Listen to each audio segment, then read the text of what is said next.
गेले 3 दिवस दिल्लीमध्ये मराठी साहित्य परिषद याचं अधिवेशन सुरू होतं. ते 2 टप्प्यामध्ये होतं. त्याचा पहिला भाग जो उद्घाटनाचा होता, त्याचं प्रमुख पद हे देशाच्या प्रधानमंत्र्यांच्याकडे होतं. आणि नंतर 4 टप्प्यामध्ये कार्यक्रम होते वेगवेगळे. ते साहित्य परिषदेनं नव्या अध्यक्षा तारा भावाकर यांच्या नेतृत्वाखाली आयोजित केलेल्या होत्या. सुदैवानं हे दोन्ही कार्यक्रम अत्यंत यशस्वी झाले. प्रधानमंत्र्यांचा जो कार्यक्रम होता तो वेगळ्या ठिकाणी होता आणि तालकटोरा हे सगळ्यात मोठं स्थळ आहे तिथं दिल्लीमध्ये. तिथं नंतरचे 3 प्रोग्राम होते. साधारणतः प्रधानमंत्र्यांचा उद्घाटनाचा कार्यक्रम जो होता तो ती जी वास्तू आहे ती पूर्ण भरलेली होती. आणि तालकटोराचा जो कार्यक्रम होता माझ्या अंदाजानं 6 ते 7 हजार लोक देशाच्या कानाकोपऱ्यातून मराठी भाषिक त्या ठिकाणी जमा झाले. विविध संवाद झाले. सगळाही प्रतिसाद चांगला होता. साधारणतः साहित्य संमेलन म्हटल्याच्या नंतर काही ना काहीचे वाद वगैरे हे असतातच. त्याचं स्वरूप यावेळेला अधिक गंभीर नव्हतं.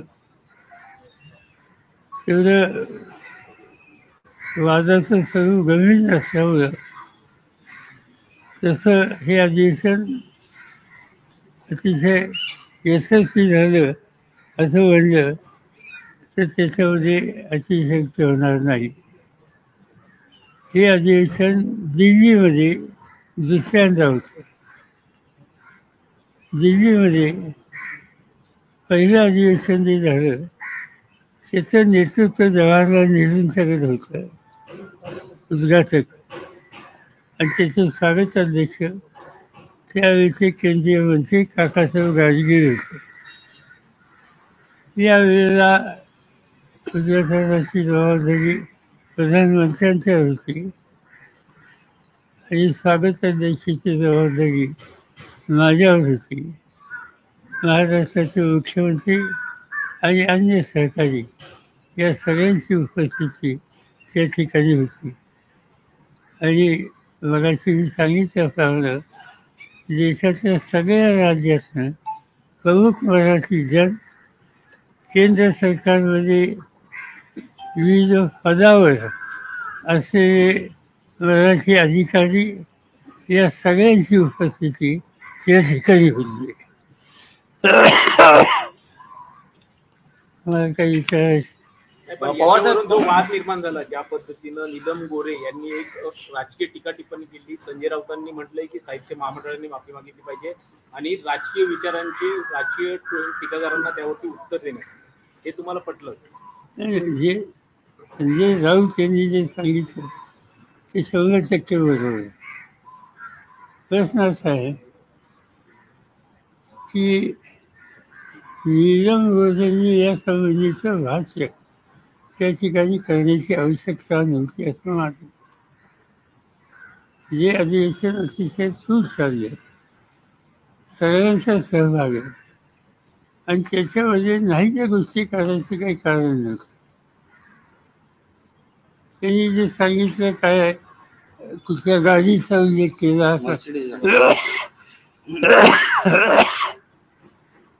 असं आहे की मला असं वाटतं की महाराष्ट्राच्या विधिमंडळात येऊन त्यांना 300 झाले असावे. 4 आणि या सगळ्या 4 सण कशा मिळाल्या ते सगळ्या महाराष्ट्राला माहिती. त्यांचे एकंदर तिचा सहभाग त्याच्यात फारशी चर्चा न केलेली होईल. पण त्यांची एंट्री जी झाली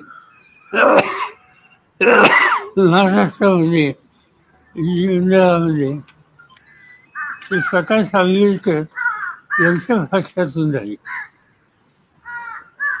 तो कालावधी संपल्यावर त्यांचा कालावधी राष्ट्रवादी काँग्रेसमध्ये गेला. राष्ट्रवादी काँग्रेसमध्ये गेल्याच्या नंतर राष्ट्रवाद नाही, कदाचित काँग्रेस तिथं असायची शक्यता आहे, पण त्याची खात्री नाही. यानंतर त्यांचा कालावधी शिवसेनेत गेला. उद्धव ठाकरेंच्या नेतृत्वाखालची शिवसेना आणि हवी असं दिसतंय शिंदेच्या नेतृत्वाखाली जी संघटना आहे त्याच्यावर दिसते आहे. म्हणजे एका मर्यादित काळामध्ये 1, 2, 3, 4 या सगळ्या पक्षांचा अनुभव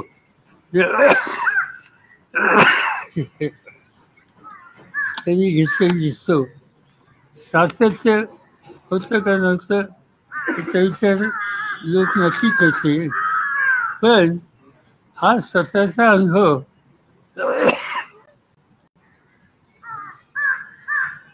लक्षात घेता त्यांनी असं भाष्य केलं नसतं ते योग्य झालं. सॉरी. या संबंधात राऊत जे म्हणतात ते योग्य. निश्चित संविधानाचे जे आयोजक आहेत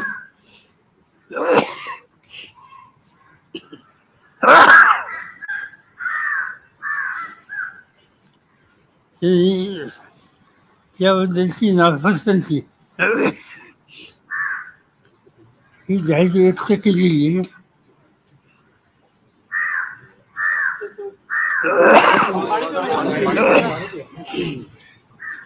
पण त्यामुळं मला वाटतं की त्याचा असा बदल टाकायला हरकत नाही. पवार साहेब, आणखी एक असा प्रश्न होता म्हणजे त्यांच्या माफीशिवाय पडदा टाकायला हरकत नाही. त्यांनी सांगितलं की नीलम गोरेने या प्रकरणात माफी मागितली पाहिजे, त्याशिवाय पडदा टाकायला हरकत नाही. असं आहे की साहित्य परिषदेचे जे पदाधिकारी आहेत त्यांनी माफी मागितली.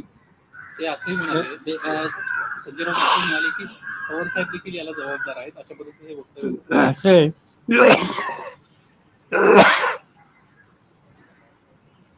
की स्वागताध्यक्ष होते आणि म्हणून त्यांना माझ्यावर जबाबदारी टाकायची असेल तर माझी काही तक्रार नाही. पवार साहेब, यावेळेस साहित्य संमेलनाच्या व्यासपीठावर राजकीय नेत्यांचा मुलाखती असतील, पुरस्कार असतील या माध्यमातून वावर साहित्य संमेलनाच्या व्यासपीठाचा राजकीय आरोप प्रत्यारोप करण्यासाठी वापर झाला असा जो आरोप होतोय तो तुम्हाला मान्य आहे का? मला मान्य नाही. त्याचं कारण जर यांनी बघितली चव्हाण की ही गोष्ट आहे निरंतर देणगी कुणी राजकीय नव्हतं. उद्घाटन समारंभ प्रधानमंत्री देवेंद्र फडणवीस होते.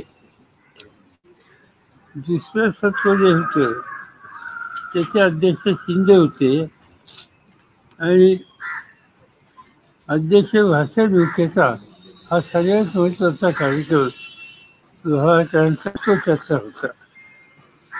त्याच्यानंतर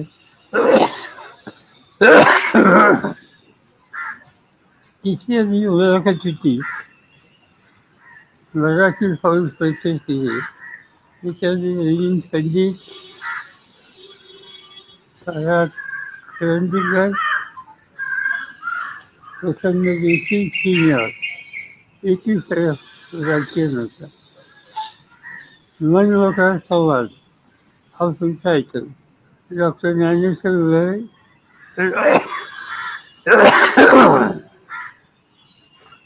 राजीव सरदेसाई, साधिकारे, रेखा गायकर, मंजिरी वैद्य.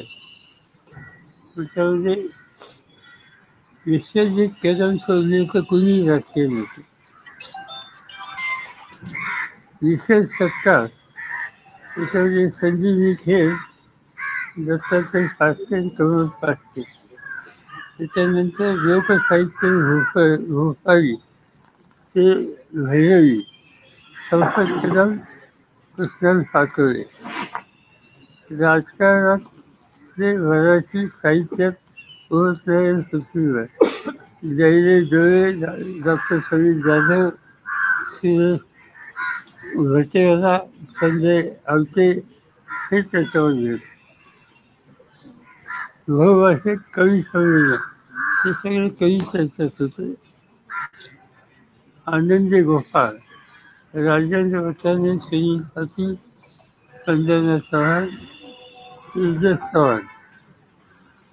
तुमचा परिसंवाद जो होता म्हणून महाराष्ट्राच्या मराठी माणसाचे जीवन व साहित्य.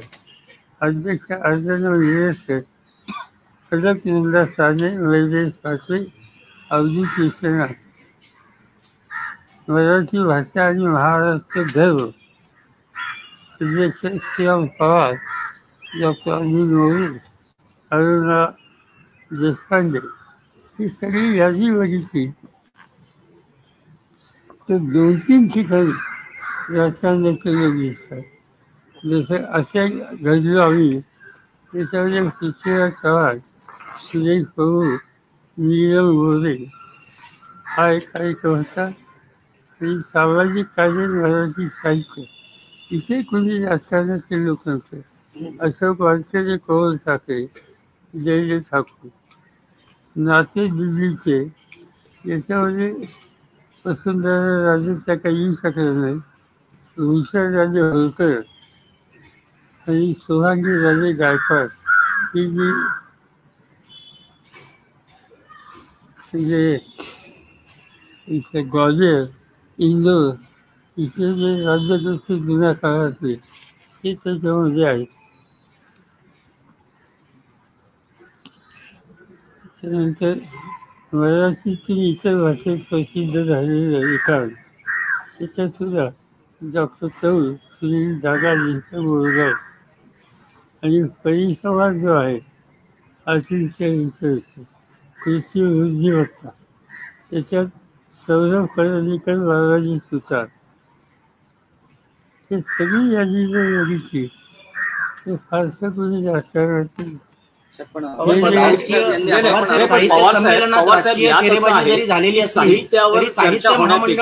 साहित्यावर जास्त संमेलन लक्षात राहिलं ते महाजी शिंदे यांना जो पुरस्कार दिला त्यावरून जो वाद झाला. आणि आता विकलं गेलेलं आहे. आणि महाजी शिंदे यांना सॉरी एकनाथ शिंदेना जो महाजी शिंदे नावाने जो पुरस्कार दिला त्यावरून वाद झाला. ते याच्यात पण होता, तो वेगळा कार्यक्रम होता. त्याचा साहित्य संमेलनाचा संबंध नव्हता. पण की पवार साहेबांनी अशा प्रकारे सत्कार करायला नको हवा होता एकनाथ शिंदे. मी कोणाचा सत्कार करायचा नाही. त्याला यांची परवानगी घ्यावी लागत असेल तर हरकत नाही, ती लक्षात ठेवी. संजय राऊतांनी महामंडळाला जे पत्र लिहिलेलं आहे आणि जी मागणी केलेली आहे याबद्दल महामंडळ या संदर्भात काही ठोस निर्णय घेणार आहे का, काही पत्राला उत्तर देणार आहे का? कारण मी महामंडळाच्या वतीनं काही बोलू शकत नाही. मी पदाधिकारी नाही, मी सदस्य नाही. अनेक असे अधिवेशनं झाली, त्याच्या अनेक अधिवेशनाला माझा काही ना काहीतरी संबंध.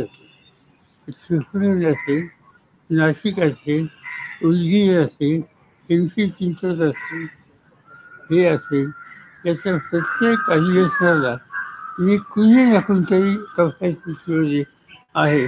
त्याचा अर्थ ते राजकारणासाठी नाही. हा एक महाराष्ट्राचा मराठीचा उत्सव आणि तो सगळे मिळून आपण साजरा करूया. इथे राजकारण न आणता हे त्याच्यावरचं सूत्र.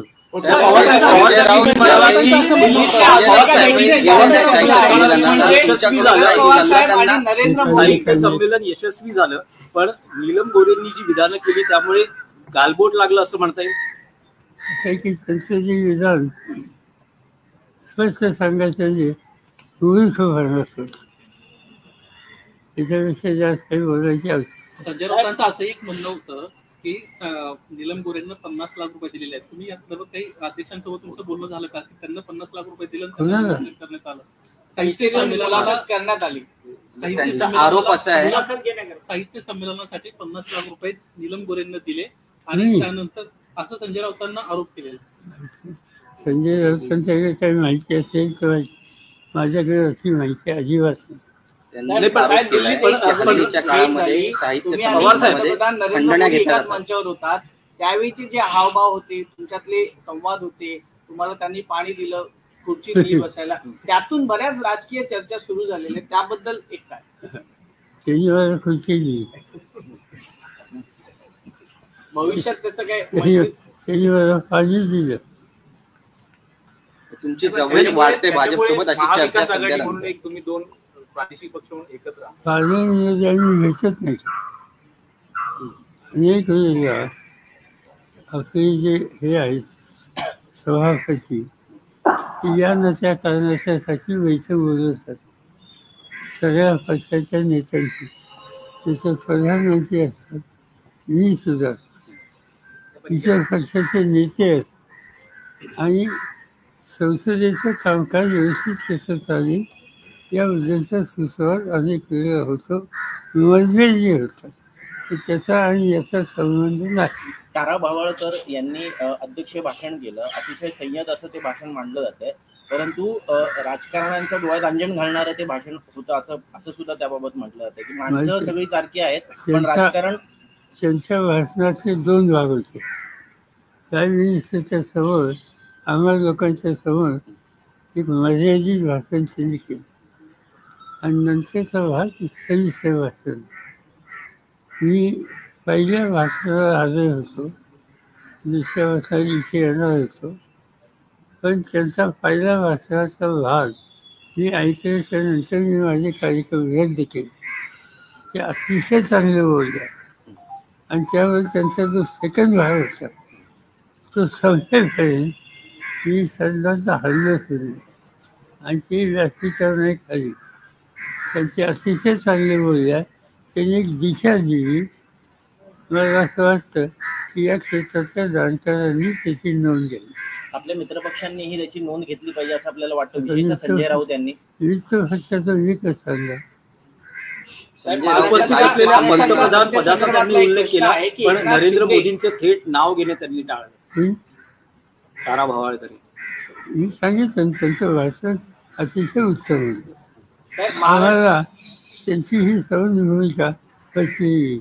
महाराष्ट्रात सध्या एकनाथ शिंदे आणि देवेंद्र फडणवीस हे दोघेही सत्तेमध्ये आहेत, परंतु सध्या या दोघांमध्ये शीतयुद्ध चालू असल्याचं प्रकर्षाने जाणवतोय. काही शिंदेंनी ज्या प्रकल्प घेतले होते, काही योजना घेतल्या होत्या, त्यावर चौकशी लावण्याचं काम हे देवेंद्र फडणवीसांकडून करण्यात येत आहे. त्यामुळे बऱ्याच उलट्या चर्चा सुरू आहेत. असं की आम्हाला फारशी माहिती नाही. तुमच्याकडे माहिती असेल ती आम्हाला द्या, आम्हाला त्याचा उपयोग होईल. तो कसा उपयोग करून घ्यायचा हे आमचं कौशल्य तुम्ही काही बघा. पण हे महाराष्ट्रासाठी कितपत चांगले आहेत? महाराष्ट्राच्या जनतेसाठी सरकारच आपापसात भांडताय. प्रेमाने सगळ्यांना घेऊन त्यांची सरकार चालवावं ही त्यांची भूमिका असेल, आमची नाही.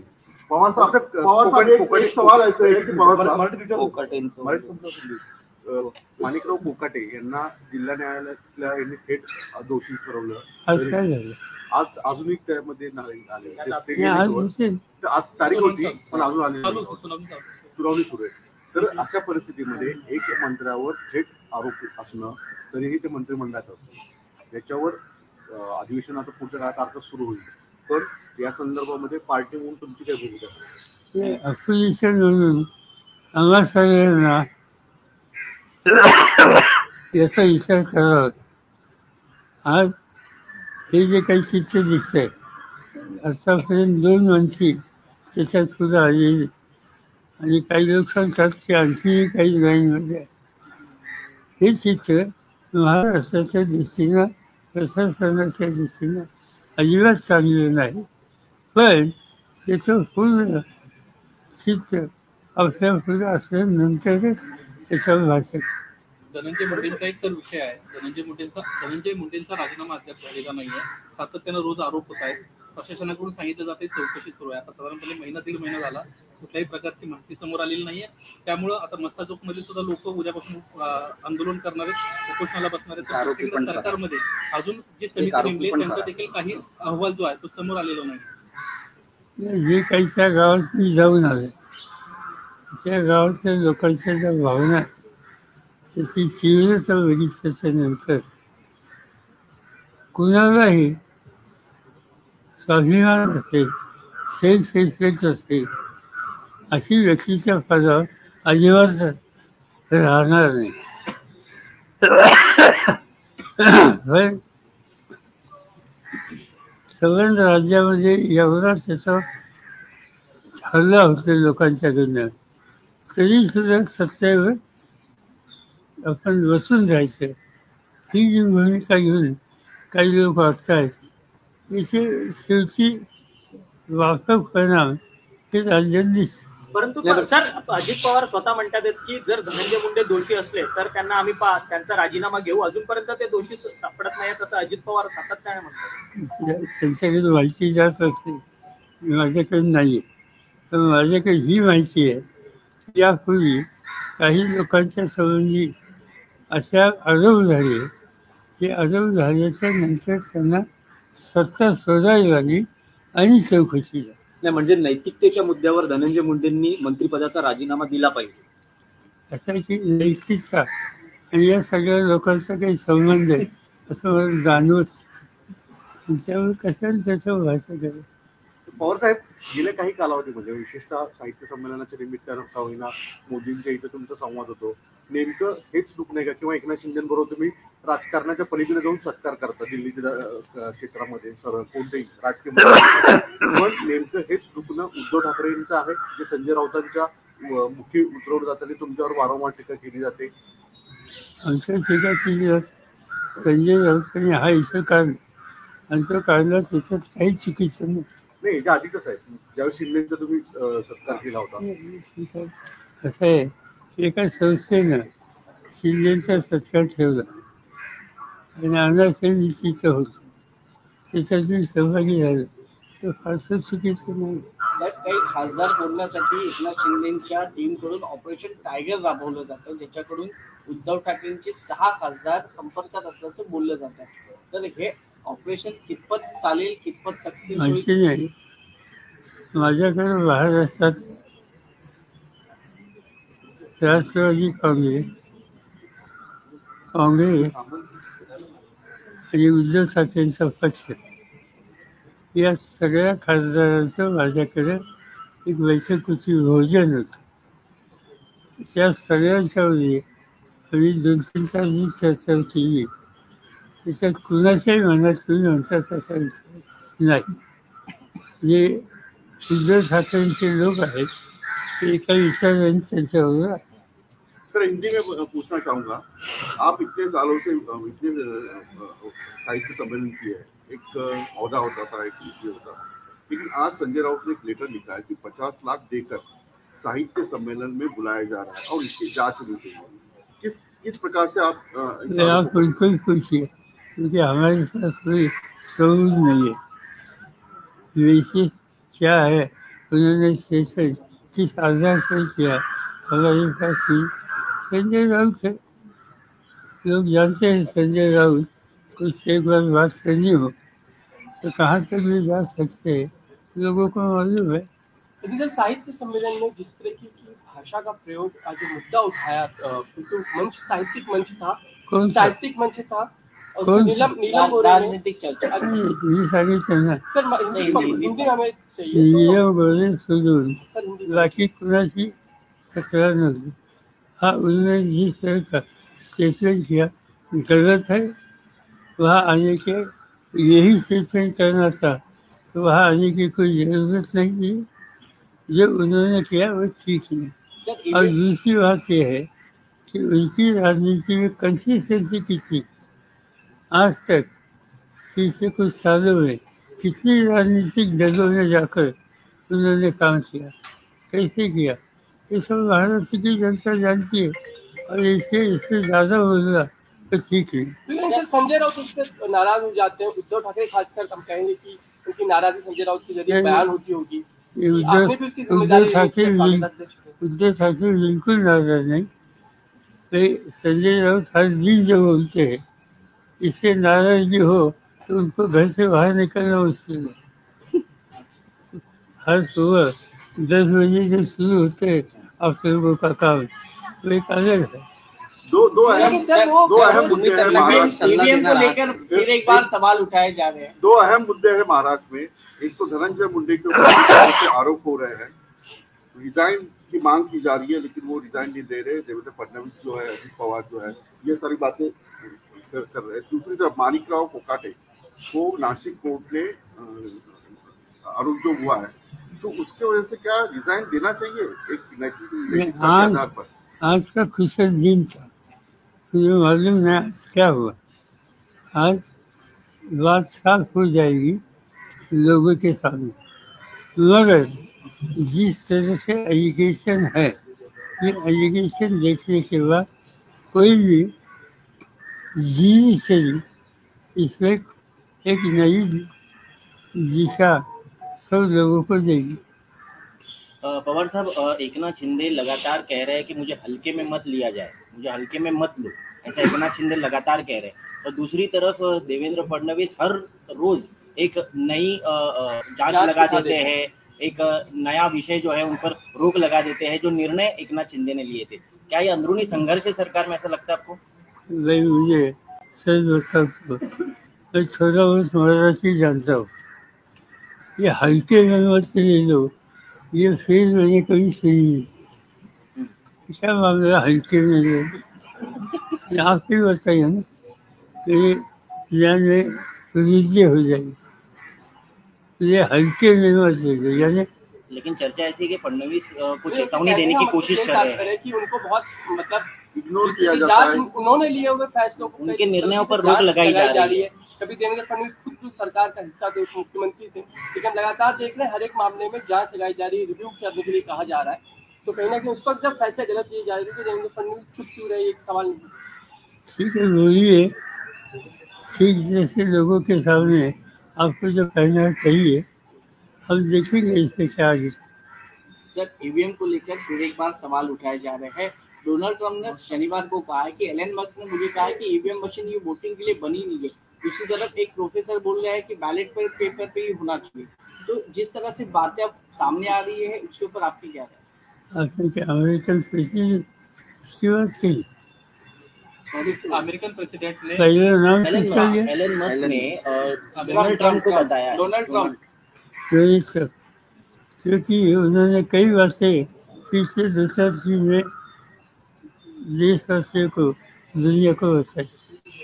सबसे सीरियस बात हमें लगता है कि उन्होंने यहाँ के इलेक्शन में कुछ कॉन्ट्रीब्यूट किया, ऐसी बात, ऐसा जाहिर स्टेटमेंट उन्होंने किया।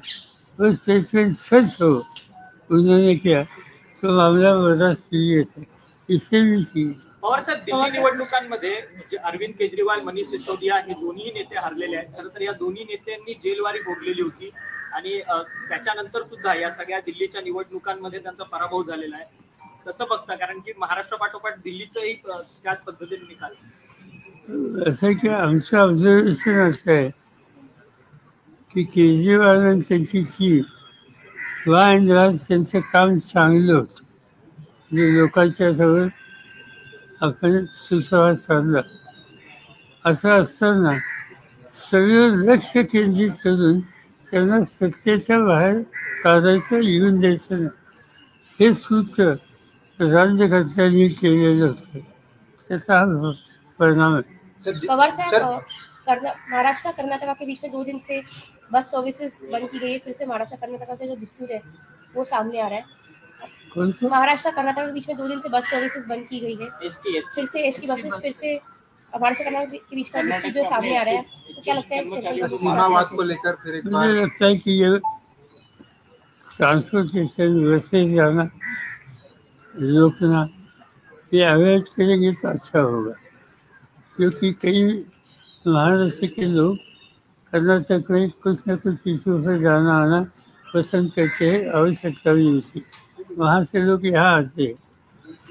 इशू जो है बेसिक इशू, इस पर चर्चा हो सकती, मगर इसके लिए जाना आना रोकना ये कहा तो ठीक है, ये सोचने की आवश्यकता। सर आपने मिनिमम सपोर्ट प्राइस को लेकर हाल ही में अजय कुमार रावल जो पणन मंत्री हैं, मार्केटिंग डिपार्टमेंट के पास है, उन्होंने एक जीआर जारी किया जिसमें वो जो नोडल एजेंसी रखी गई थी सभी प्रोड्यूस को खरीदने के लिए, उत्पाद को खरीदने के लिए, उसमें अनियमितताएं नजर आई, तो उस नियम को वो बदल रहे हैं, उसके लिए उन्होंने कमेटी भी बिठाई है। मुझे ये मालूम नहीं था, यहाँ का इशू है। सर, एकनाथ शिंदे का आपने सत्कार किया, वहीं आपके सहयोगी दल जो शिवसेना है और संजय राउत है, उन्होंने काफी आपत्ति जताई कि वो नहीं करना चाहिए। सत्कार नहीं था, तो सत्कार था वहाँ जो मराठी भाषिक दिल्ली में रहते हैं अलग अलग क्षेत्र में, उनका प्रोग्राम, इसमें कोई राजनीतिक दल नहीं था। महाजी शिंदे जो पुरस्कार दिया गया उसके ऊपर उन्होंने महाजी शिंदे पुरस्कार उसी दिन इंट्रोड्यूस किया, ये पहला पुरस्कार, इसलिए उन्होंने इनका शिंदे और 14 लोग 15 लोगों को पुरस्कार दिया। ये 14 लोगों का नाम किसी ने छापा भी नहीं, 14 लोग थे कि ये बात किसी के सामने आई नहीं, खाली शिंदे, एकनाथ शिंदे इसकी बात है, ये बात सच नहीं, ये बड़ा प्रोग्राम। सर, एक आखिरी सवाल आपके लिए, दिल्ली में आपकी और नरेंद्र मोदी की एक मंच और मुलाकात हुई, उसके कहीं राजनीतिक अर्थ लगा रहे, उनके लिए आप क्या कहेंगे? क्या ऐसे क्या लगा है? क्या बीजेपी के साथ राष्ट्रवादी की भाजपा के साथ जो दोस्ती है वो गरीबी बढ़ती जा रही है। साहित्य सम्मेलन राष्ट्रवादी का प्रोग्राम था? नहीं सर, वो राष्ट्रवादी का प्रोग्राम नहीं था। कुछ प्रोग्राम ऐसे होते वहाँ राजनीति आती है, हम कभी जाते नहीं। आप देखेंगे पीछे एक 15 साल देश में और महाराष्ट्र में जितने साहित्य सम्मेलन हुए, इसमें एक भी साहित्य सम्मेलन ऐसा नहीं कि जहाँ मेरा कुछ न कुछ प्रेजेंट था। तो नाम किसी का इश्यू है, चाहिए। या सगळ्या गोष्टींचा महाविकास आघाडीवरती काही परिणाम होईल का? कारण की शिवसेना राष्ट्रवादी हा मित्र पक्ष आहे। काही होणार ओके, प्रधानमंत्री बागेश्वर धाम में थे, महाकुंभ के परिप्रेक्ष्य में वो बोल रहे थे कि कुछ विपक्षी नेता जो है वो धर्म का जो है माहौल उड़ाना चाहते हैं, इसमें विदेशी ताकत भी उनका साथ दे रही है। महाकुंभ को लेकर विपक्षी नेताओं की तरफ से कहा जाता है कि मृत्यु कुंभ है। महाकुंभ को लेकर कई सारी जो गलत अवधारणाएं फैलाई जाती है, उसको लेकर प्रधानमंत्री ने कल बागेश्वर धाम में ये कहा कि विपक्ष के कुछ नेता धर्म का माहौल उड़ाना चाहता है और विदेशी ताकतें भी इनका साथ दे रही है। इनको पूछिए ना, इनको पूछिए, इनके पास कुछ न कुछ डिटेल्स होंगे, इसका फायदा होगा जी। आपको नरेंद्र मोदी जी ने प्रचार में अस्वस्थ आत्मा कहा था और उन्होंने ही आपको पानी दिया था, आपके लिए कोशिश की थी, तो इसको कैसे देखते हैं आप? आप भी बताइए, उन्होंने भ्रष्टाचार आत्मा भी कहा था, उन्होंने ये भी कहा था कि उनकी उंगली पकड़ कर मैं राजनीति में आया और कल पानी देने का काम भी किया। अब देखिए, चलिए, थैंक यू।